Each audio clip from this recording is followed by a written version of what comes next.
ನೋಡ್ತಾ ಇದ್ದೀರಾ ಸಂಭ್ರಮ ಎಷ್ಟು ಕ್ಷಣದಿಂದ ಕ್ಷಣಕ್ಕೆ ಹೆಚ್ಚಾಗ್ತಾ ಇದೆ ಗವಿಸಿದ್ದೇಶ್ವರ ಜಾತ್ರೆಯ ಮಹಾರಥೋತ್ಸವದ ಸಂದರ್ಭದಲ್ಲಿ ಅಂತ.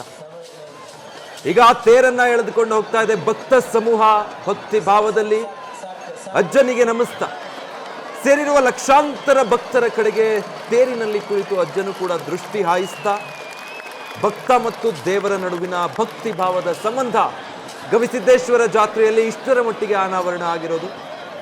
ಒಂದು ಆಯಕಟ್ಟಾದ ಸ್ಥಳದಲ್ಲಿ ನಿಂತು ಶ್ರೀಗಳು ಕೂಡ ಒಟ್ಟಿಗೆ ಸುತ್ತೂರು ಶ್ರೀಗಳು ಮತ್ತು ಅಭಿನವ ಶ್ರೀಗಳು ಮಹಾರಥೋತ್ಸವವನ್ನು ವೀಕ್ಷಣೆ ಮಾಡ್ತಾ ಇದ್ದಾರೆ.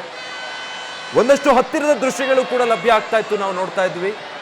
ಆ ಬೃಹತ್ ತೇರಿನ ಎತ್ತರದ ಭಾಗದಲ್ಲಿ ಅಜ್ಜನ ಮೂರ್ತಿಯನ್ನ ಇಟ್ಟು ಪಲ್ಲಕ್ಕಿ ಮೆರವಣಿಗೆ ಮೂಲಕ ಅದನ್ನು ತರಲಾಯಿತು. ಅಲ್ಲಿ ಪ್ರತಿಷ್ಠಾಪಿಸಿ ಪೂಜೆಯನ್ನು ನೆರವೇರಿಸಿ ನಂತರ ಧ್ವಜಾರೋಹಣ ಮಾಡಿ ಮಹಾರಥೋತ್ಸವಕ್ಕೆ ಚಾಲನೆ ಕೊಟ್ಟರು. ಚಾಲನೆ ಸಿಕ್ಕಿದ್ದೇ ತಡ ಕೈಯಲ್ಲಿ ಹಗ್ಗ ಹಿಡಿದು ಸಿದ್ಧರಾಗಿ ನಿಂತಿದ್ದಂತಹ ಲಕ್ಷಾಂತರ ಸಂಖ್ಯೆಯಲ್ಲಿದ್ದ ಭಕ್ತ ಸಮೂಹ ಹಗ್ಗವನ್ನು ಎಳೆಯೋದ್ರ ಮೂಲಕ ಮಹಾರಥೋತ್ಸವವನ್ನು ನೆರವೇರಿಸಲಾಯಿತು. ಇನ್ನೂ ಕೂಡ ಅದು ಮುಂದುವರಿತಾ ಇದೆ.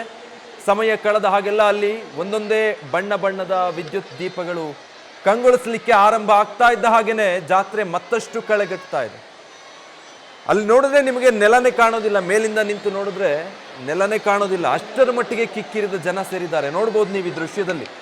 ಎಲ್ಲಾದರೂ ಕಣ್ಣು ಹಾಯಿಸಿದ್ರು ಕೂಡ ಕಂಪ್ಲೀಟ್ ಆಗಿ ಭಕ್ತರಿಂದ ಆ ಇಡೀ ಸ್ಥಳ, ಆ ಆವರಣ ತುಂಬಿ ಹೋಗಿದೆ. ಆ ಪ್ರಾಂಗಣ ತೇರೆಳೆಯೋದಕ್ಕೆ ಎಷ್ಟು ಜಾಗ ಬೇಕೋ ಅದನ್ನು ಮಾತ್ರ ವ್ಯವಸ್ಥಿತವಾಗಿ ಅಲ್ಲಿ ಜಾಗ ಮಾಡಿಕೊಂಡಿದ್ದಾರೆ.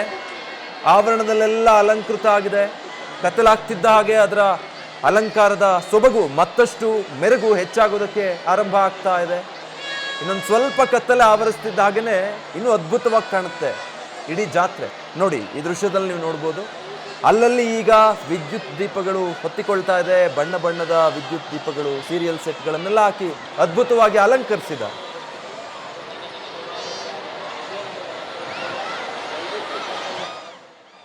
ಈ ಗವಿಸಿದ್ದೇಶ್ವರ ಜಾತ್ರೆಯ ಮಹತ್ವದ ಘಟ್ಟ ಈ ಮಹಾರಥೋತ್ಸವ. ಅದಕ್ಕೆ ನಾವೆಲ್ಲರೂ ಸಾಕ್ಷಿಯಾಗಿದ್ದೀವಿ. ನ್ಯೂಸ್ ಫಸ್ಟ್ ಕೂಡ ಕಂಟಿನ್ಯೂಸ್ ಆಗಿ ಕಂಪ್ಲೀಟ್ ಕವರೇಜನ್ನು ನಿಮ್ಮ ಮುಂದಿಡುವಂಥ ಪ್ರಯತ್ನ ಮಾಡ್ತು.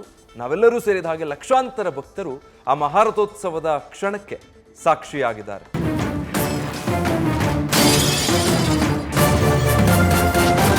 ನ್ಯೂಸ್ ಫಸ್ಟ್ ನಿರ್ಭೀತಿಯಿಂದ ನಿಮ್ಮ ಪರವಾಗಿ.